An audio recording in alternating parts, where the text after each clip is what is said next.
Yes, you read that correctly. China has moved 1 million rabbits into the desert. On first glance, the headline seems to be an otherworldly joke or an appalling experiment in environmental mismanagement, but the reality behind this improbable action is at the heart of one of the most ambitious and forward-thinking environmental ventures of our era. What happened in Inner Mongolia's Dalit Banner was no oddity of policy or stunt, but a bold, innovative effort to undo the ruinous impact of desertification. In a planet already struggling with unrelenting environmental disasters, from sea level rises to disappearing glaciers, few challenges are as pressing or as complicated as the conversion of previously arable land into desolate desert. Desertification poses a threat to biodiversity, agriculture, water supply, and human survival. One of the countries worst hit by this crisis is China, especially in its north and west, where huge areas of fertile land are already engulfed by sand and dust. If this kind of story touches your heart, if you're someone who cares about truth, responsibility, and speaking up for the voiceless, please like this video, subscribe to our channel Spark Science, and share it with someone who should hear it. Let's get started. The Dalit Banner Desert Reclamation Project, though sometimes neglected in international discourse on climate solutions, is one of the most intriguing and ambitious environmental endeavors ever undertaken. It did not just seed trees or broadcast seeds over dunes, it aimed to re-engineer life itself on a barren landscape, converting tracts of the Gobi Desert into viable ecosystems. In so doing, it not only remapped the territory but also ignited a wider international movement toward environmentally friendly land rehabilitation. To appreciate the unprecedented quality of the achievement, it is helpful to look back at the circumstances that necessitated such extreme action in the first place. The Dalit Banner area of Inner Mongolia had been on the front line of China's environmental wars for a long time. By the 1980s, land that once harbored crops, animals, and flourishing villages was alien and nearly beyond recognition. Its soil was depleted, its surface stripped by wind and water, and its water supplies reduced to a trickle.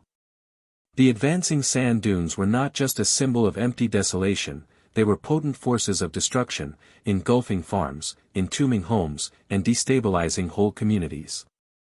The Gobi Desert, already one of the largest and most unforgiving in the world, was moving inexorably, devouring thousands of hectares of fertile land at a runaway rate.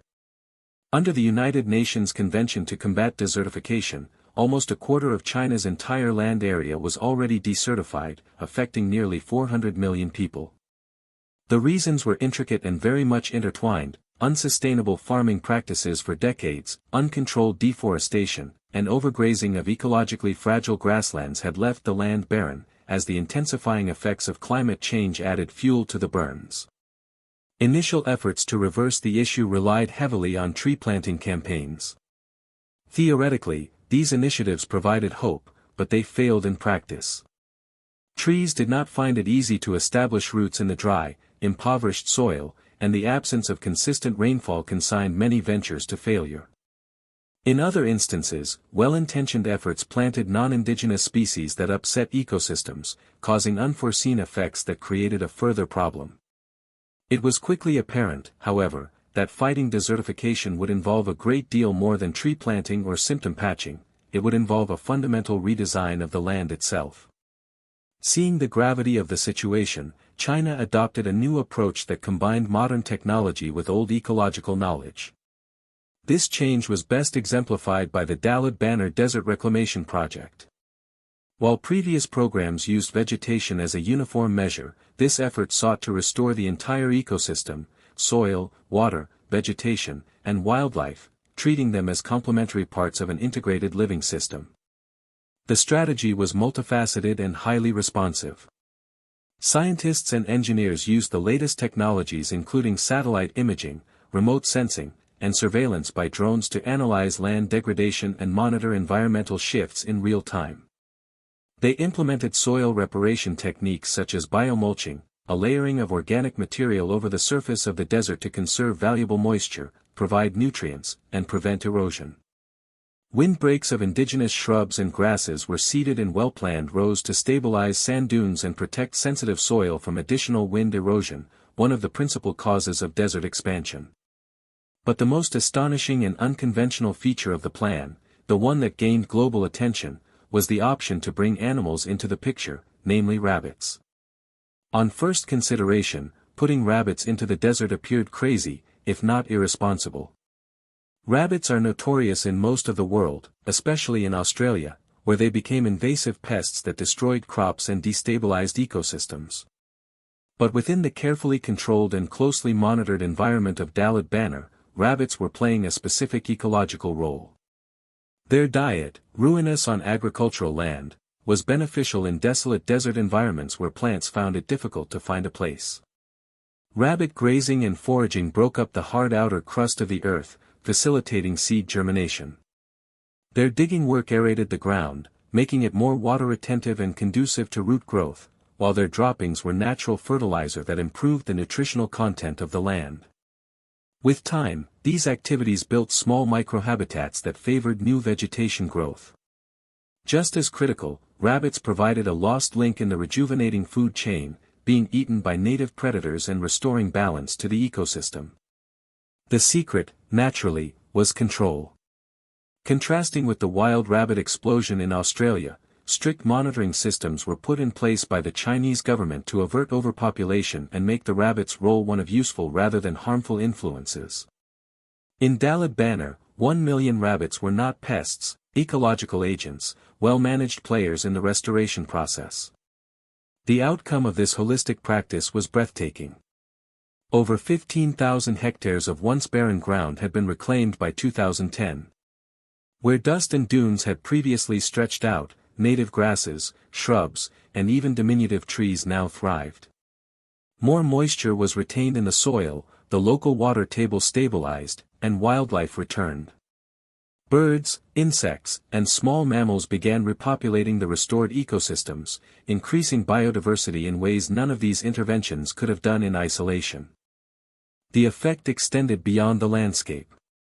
Villages that had been abandoned because conditions were not survivable started to experience returning residents. Farming tentatively reasserted itself as the land regained its fertility, and with it came economic stability, food security, and community rejuvenation. Schools reopened, cultural practices resumed, and renewed optimism infused the area. What was once an environmental wasteland became a landscape of resilience and rebirth. Dalit Banner's success echoed well outside Inner Mongolia. International agencies and governments started to pay attention, realizing that what could be learned here might be replicated elsewhere where similar threats existed. The African Union's Great Green Wall project, intended to stop desertification along the Sahel, took direct inspiration from China's activities, as cooperative initiatives extended into the Middle East and Central Asia. Still, all these successes notwithstanding, the task was daunting. Deserts are not to be pushed back lightly, and even small advances require decades of focused dedication and ongoing upkeep. The environment of northern China is harsh, with rainfalls annually frequently below 200 millimeters. It was not only technology or environmental sleight of hand that distinguished Dalit Banner, but political will and distant vision supporting the endeavor. The government of China realized sooner rather than later that short-term campaigns would be inadequate, and instead pledged a vision of generational sustainability, integrating local communities into the fabric of the project. Farmers and herders were educated in sustainable farming practices, learning rotational grazing strategies that avoided overgrazing of delicate pastures yet sustained livestock. Crops were chosen for drought tolerance and harmony with native plants so that farming would supplement instead of clash with the healing landscape.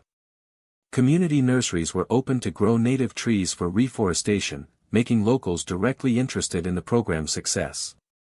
Education was also critical. Schools started to include environmental studies as part of their curriculum, teaching children a strong sense of the vulnerability of their earth and the need for stewardship. This cultural transformation made environmental preservation no longer just a government initiative,